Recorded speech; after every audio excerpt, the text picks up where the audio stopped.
తాజా అంశాన్ని చూస్తున్నాం. మంత్రులు అడ్లూరి లక్ష్మణ్, పొన్నం ప్రభాకర్ మధ్య విభేదాలపై పీసీసీ అధ్యక్షుడు మహేష్ కుమార్ గౌడ్ స్పందించారు. మరి దీనికి సంబంధించి మరింత సమాచారం మా ప్రతినిధి తిరుపాల్ రెడ్డి నుండి తెలుసుకుందాం.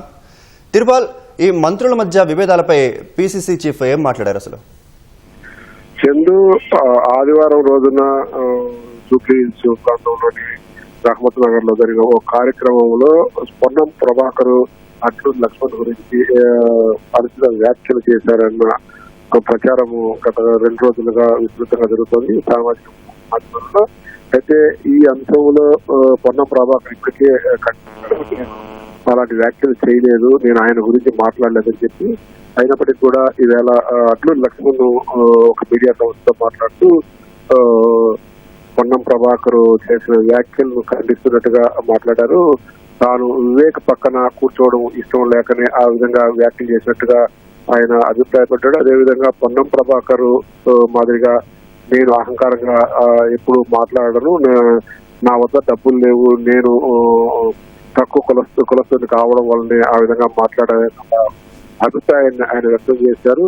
తానంతా కూడా కాంగ్రెస్ జెండాను నమ్ముకొని ఈ స్థాయికి ఎదిగారని చెప్పేసి కూడా అడ్లూరి లక్ష్మణ్ ఆవేదన వ్యక్తం చేశారు. కానీ ఈ విషయాలలో మంత్రి పొన్నం ప్రభాకర్ పరిస్థితులు చేయి దాటిపోవడానికి ఆయన జరిగిన ఏదైతే పరిణామాలు ఉన్నాయో వాటిని కూడా బాధ్యత వహించి ఆయన తనకు సారీ చెప్పాలని చెప్పి కూడా విజ్ఞప్తి చేసినాడు.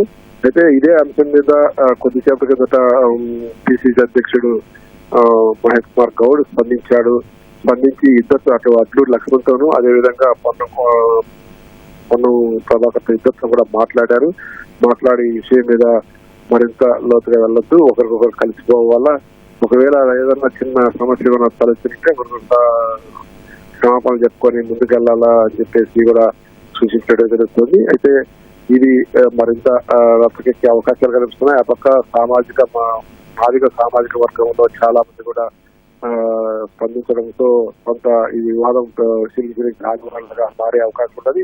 ఇప్పటికే పార్టీ జోక్యం చేసుకుంది కాబట్టి ఇంతటితో ఇది ముగుస్తుందా లేక మరింత పెద్దదవుతుందా అన్నది వేచి చూడాల్సి ఉంటుంది. ధన్యవాదాలు.